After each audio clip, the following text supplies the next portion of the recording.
Ganama kana. Ergaa Filiphos simbarsiisuu qotiin dura amma sinan gorsa warra biyya alaatiin hordofaa jirtanis warra biyya keessaan hordofaa jirtanis beekton kam dhaggeeffadhaa. Sammuu fiddaliftan kan Waaqayyo godhaa. Wanta ala asii baatanii osoo biratti iyyaalatina amma yeroo kun yeroo kee lafa gaddaaftee jirtaa iddoo tokko agartu. Mana warra du'aa ni dhufteettam. Kummuluun dheeroo du'eetti kummuluun kan du'uudha. Mana warra du'aa ni dhatte jechuun nuti numtuun du'u. Mana warra duunee Abrahaam fa'aa dhagaaratti. Achi kan natti hunduutu amma garuu kan dhufteef hin duuta. Du'a ooluudhaaf dhagaa jirta. Akkuma namni marsii dhugee du'u.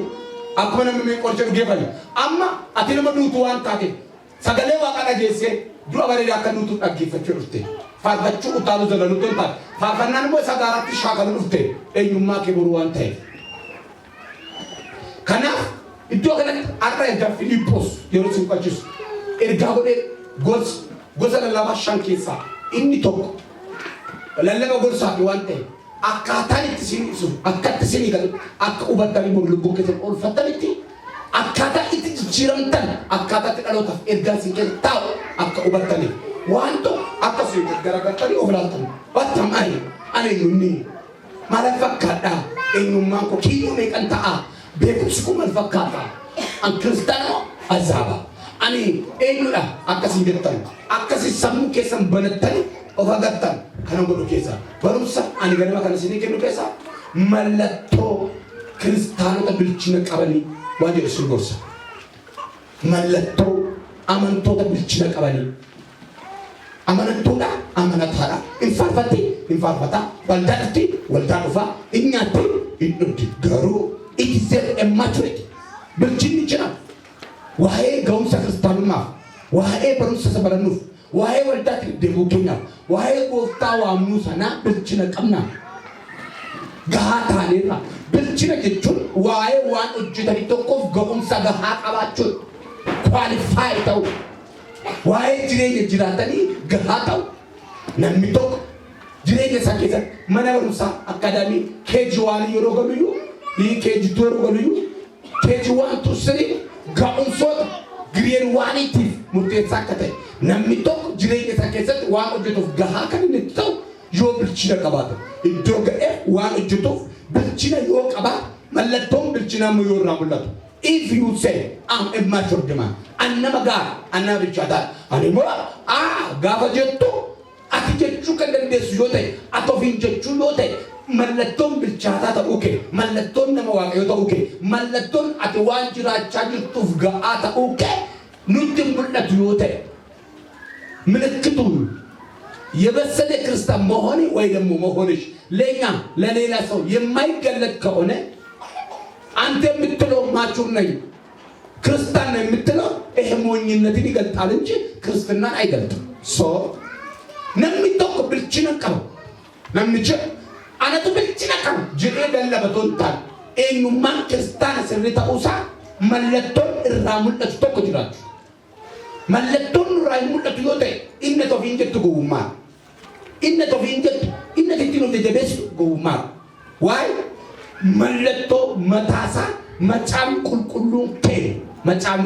ከ እስቶሪ ገነባተን ኦልካሳ ወንጌል ኦልካሳ ከበተከ ኦልካሳ ወልሙፉዳ ጎሽ ኦልካሳ ማሙለቱ ከናም ቤካም ዋንኩን ጀሉ ክርስትና ማከ ከናም ጥርጣም ከናም ኦጅታም ከናም መዳላ ባየው ምን ወልዳ ቡታ ከወኘ ቶፍታ ተቆና በሩሰት ይሆን ደስ ሰበካ ነመን ጀማታቱ ነመኩዳን መጻፈ ቁልቁሉ በርሲሴ ሞቱማ ዋቀዩ አገኡን ገኤቆዋንተ ዋጨፍት ባልኔ ኡመተ በልአጉሬ አሎታ ከራዴማ ሞቱማ ዋቀዩ ፊመል አሎታ ጋራፍ ከራዴሙ አከምባይኔ መጻፈ ቁልቁሉ ከን አከታኡት ታኔ አከጅራኑ ከኑ ገርጋ መለቶኔ ብልቸነ ክርስቲያና ተቆራሙላችሁ ቀበል namni yemmuu argu namni yeroo nuna namni kun nama waaqayyo ishin nama waaqayyo inni nama waaqayyo nama jedhanii akkan waama nama waaqayyo ta'urra mallattoolee mul'atan amanataan tokko ani kristaan an nama waaqayyo jenna yoo ta'e mallattoon nurraa mul'achuu akka maal tokko walumaa galatti bilchina jechuun maal jechuudha what means maturity bilchina jechuun waamichatti waamaman tokkoof waaqa waaqeffatan tokkoof jireenya jiraatan tokkoof akka waamicha sanaatti akka hojii keenya sanaatti waan waamamneef waan hojjenne sanaaf nama gahaa ta'uudha jedhaa dabalata. Nama gahaa ta'u nama si bira bilchaattuudha moo bilchina qabdadhaanii namni tokko baay'ee haasaa danda'a waa'ee waan kennaa isaan taa'anii baay'ee dubbata baay'ee haasaa baay'ee barsiisa garuu ofiisaaf gahaa miti jireenya isaaf gahaa miti dubbii isaaf gahaa miti ba'a isaaf gahaa miti gala isaaf gahaa miti eenyummaa isaaf boruuf gahaa miti namni gahaa hin taane immoo wanta gahaa nama fakkeessan baay'ee haasa'uu danda'a inni kun dogoggora jireenya lallabaan guute ta'uun dogoggora kanaaf mallattoon nama bilchina qabu kristaan ani bilchina qabu jedhu tokko maaliin beekamu mallattoon nama bilchaata tokko maaliin beekamu isa jedhuu fi tokko jedhaati mallattoon kristaan bilchina qabu tokko kan ittiin beekamu jireenya gadoof deebisuu qabaachuu isaatiin bilchina gadoof deebisuu jireenya gadoof deebisuu danda'uu isaatiin bilchinni isaa beekama. If it is a ample or compassionate amala gadoof deebisuu amala namaaf iddoo laachuu jireenya isaa keessatti dubbii isaa keessatti ba'a isaa keessatti waan danda'u tokko akka waan hin dandeenye waan qabu tokko akka waan hin qabne ta'e isa guddaa ta'e isa amala isaa barsiisa Kiristoos jecha gaaf gadoof deebisu kiristaanni tokko mallattoo bilchinaa Filiphosiin lama daddafee nama naa dubbisuu barbaada.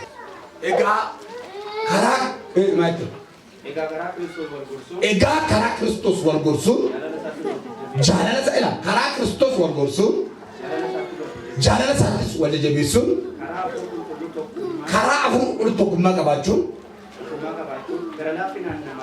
gara laafinaan namaaf yaaduun nuuf kennameera. Ila kennaa keenya nama sookee agee qabeenya keedhaanii ila qabeenya naangodhaa raayituu qabeenya keessan sinti namni tokko qabeenya qaba ani sooressaa namni jedhu qabeenyi kiristaan tokkoof kenname maal jedha tokko ba'a karaa Kiristoos magochuu kondursuu jaalala wal jabeessuu karaa afur tokkummaa qabaachuu fi gara laafinaan namaaf yaaduun nuuf kennameera.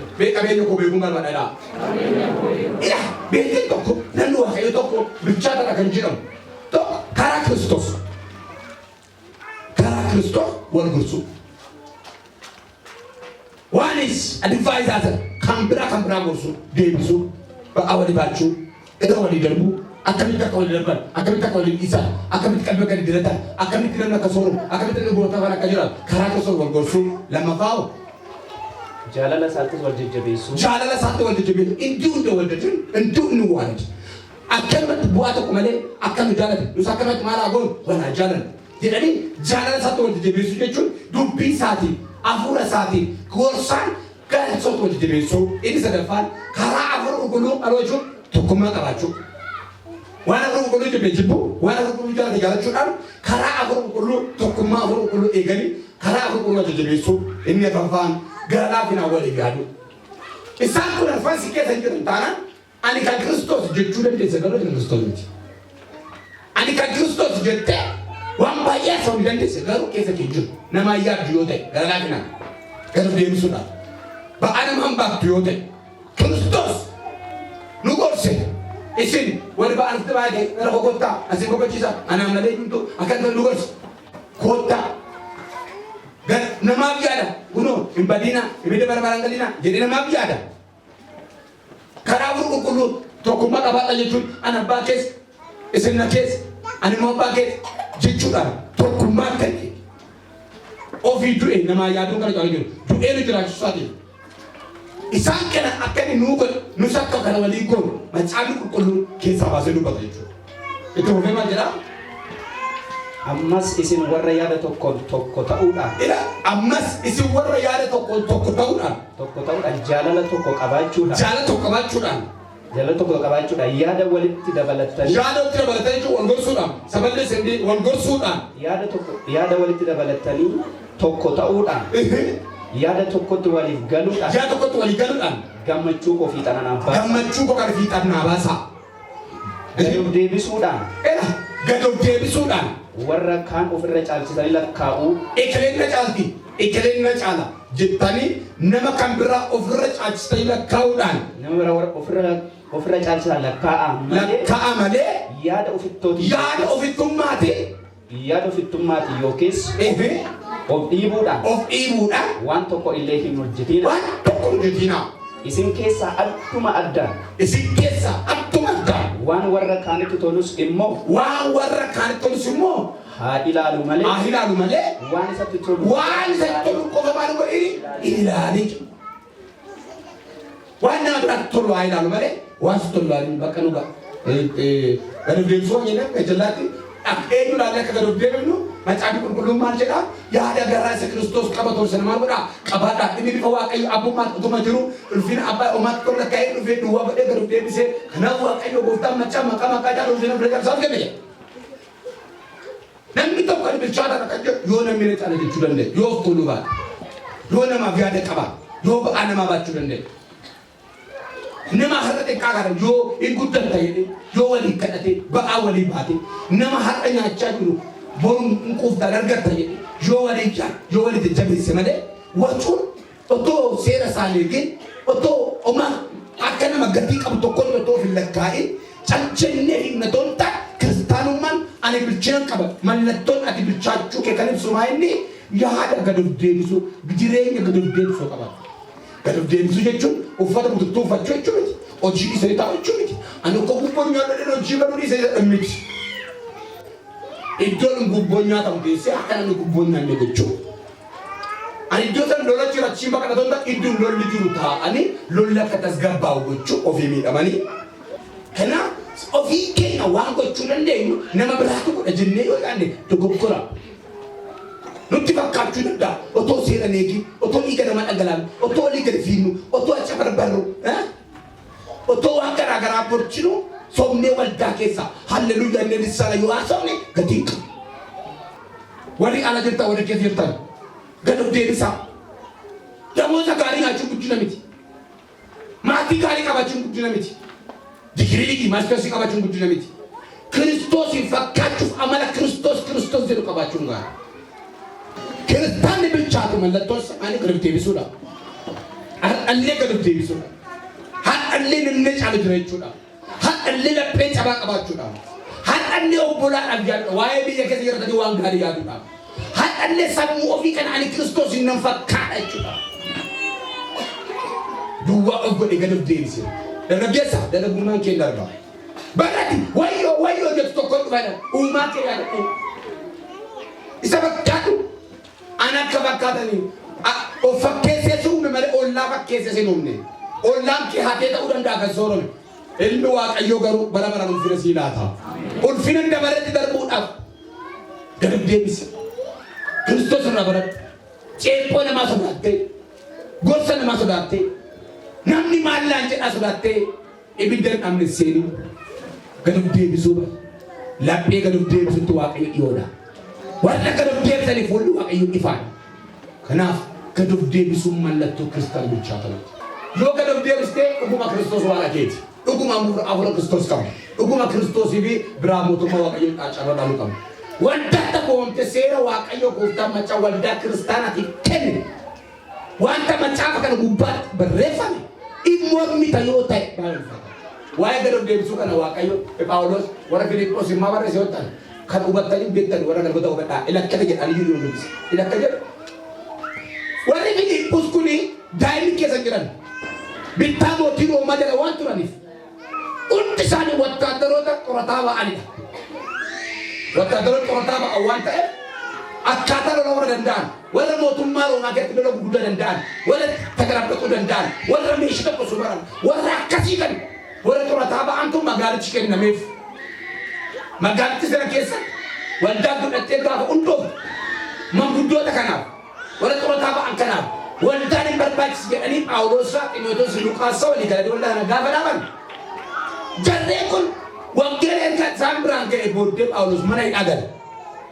Jarreen kun akka Phaawulos mana hidhaa gale gaafa dhaga'an dhaqeen lolaan mana dhaatii baafnan jennu.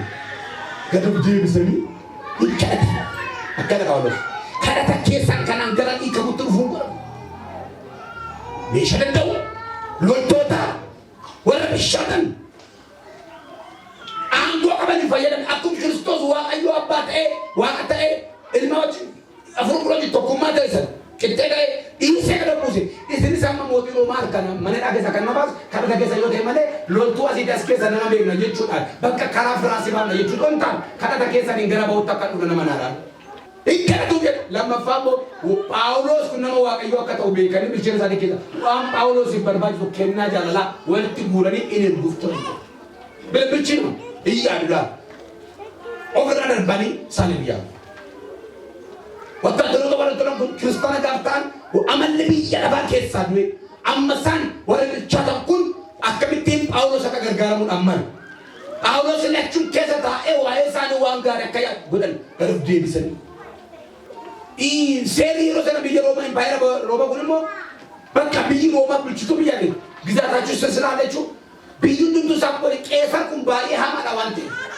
Filiphos kun Filiphusiin kan isheen hundoofte nama bulchaa barsanaa kan ta'e Iskindir isa guddaadha nama dhalate nama maqaan isaa Filiphos jedhu kan isheen hundoofte mootii Roomaa biyya sanaarraa.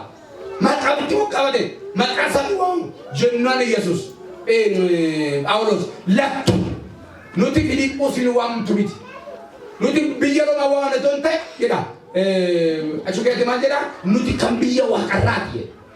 Nuti lammii biyya waaqarraati jedha. Ija jabinaa. Yeroo tuttan isin kana booddee Qeesarii bitamtu ta'uun taate xalaa kana na barreessuufi ija jabina guddaadhaan guutamtanii yeroo lakki Qeesartu gooftaadhaan lakki nuti kan biyya waaqarraati jedha labsaan maduutanitti argattan dhabuu keessatti. Garuu deebisaa of tuulummaa aniyyu afaan isaa toon ibricha makaan qabdatee toon jiru ani sanyii Biiniyaam keessa taatee qoomoo biyya Ibroota ta'e toon jiru laatti nan jedhee nan dhiise isinis jidaa jedha. Afeera dacheen nama affeertee quubsiteetti nama qalattu miti jidaa garuu deebisaa lakki jedha. Dacheen waan argisiise affeeraa oolti karaa feesbuukii karaa namaa karaa dhiyaa karaa teekinooloojii karaa televiziyoonii karaa garaa waan meeqa si affeeraa oolti. Walitti akka hojjetu waatu naa taattee jaallin. Olaantummaa Kiristoos xiqqeessee fuutu tuulli gadabbuus bilchina keessa ba'aa namaa baadha. Kiristoos hin dolaan dargaggummaa keedhis nam beekaa keedhis gadab deebisi Kiristoos olaa jedhu gaafa Kiristoos hin ol qabdi ol jetta bilchinni kee kanaan beekaa dhiisu dubbii qabsiisi. Barri amaanotoo nufiin wayyoo barri kun ulfaata jettee barra ati namatti himatu toon nufiin bara dargaggummaa kee bara humna qabdu bara sammuu kee waa barachuu danda'u bara isa barattee gara hojiitti hiikuu dandeessu kana uumaa kee jiraat uumaa kee yaada waan gootu keessatti gooftaa keessa jirta fuudhuuf gaatee gooftaa keessa jirta elmuuf gaatee gooftaa keessa jirta ela godhachuu gaatee waaqayyo keessa jirta nagaduuf gaatee waaqayyo keessa jirta qotuuf gaatee waaqayyo keessa jirta hello aduun ifni jiini hundi isaanii gaaf tokko aduunis siin hojjetu jechuun si ol galtaadhaaf duutee biyyee galtee nan ji'a nagartu urjii nagartu biiftuu nagartu sitti dukkanaa saatanii keessa galtaa otoon du'iin jechuudha otoo carraa qalbii dhiirannaa qabdu jechuudha duutee biyyee keessa galtee naa ibsi shaamaan dhabe aduun ganamaan hin jiru biiftuu fuujii sirra dhaba jechuun bara biyyeetti gadi galte jechuudha bara gargaarsa dhabdu jechuudha bara sammuu kee bara tortortee bira lafatti dabartu jechuudha biiftuun jiini urjiin ibti toon dhabame biyyeetti qabame biyyee keessa iftiin jiru otoo har'a lubbuun jirtu otoo urjiitti fayyadamuu dandeessu otoo biiftuutti fayyadamuu dandeessu uumaa kee jedhatu bokkaa booddeedhaan bokkaa booddee duumessitoon nufiin bokkaa booddeetu duumesse nufiin uumaa kee yaadatu. Yeroo sanatti harki kee warri si eegaa turan. Yeroo sanatti harki kee jechuun ogummaan kee irraa karaa ittiin birrii argattu. Ogummaan ittiin kaaftee fakkii kaaftee jiraattu. Warra irratti mindaa gaarii nyaattu. Warra irratti maayikii qabattu. Harki kee kun miillaan kee warri ciccimoonis miilli kee warri ciccimoon warri falaxaa utala. Yeroo sanatti harki kee warri si eegaa turan. Harki kee warri si eegaa turan qabeenya bartee baankii galfattee jiraattee ittiin hammattee ittiin hunqatan.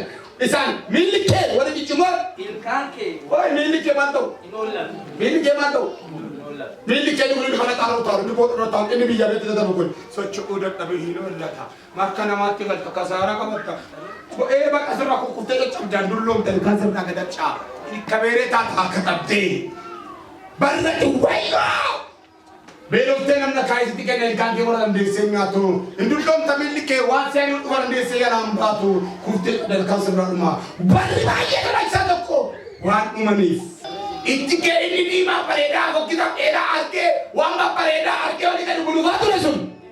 Inni bimbisaa karaa bula in argaa midhaan bimbisaa hin jaamta. Itti kee mul'ata dhabdaman irratti haftaadha.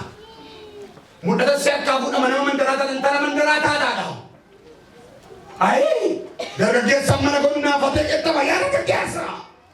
Boruu kee beekee. Yemmus gurri kee lamaan dhagahuun dadhabu. Wayyoo makiinaan baasii jedha akka nama algaara jirta. Ilkaan keetti yemmuu waa nyaattus. Inni akka jedhe nyaattus. Sagaleen isaan dhaga'a. Faffatatti kennu. Ilkaan jiru kaa.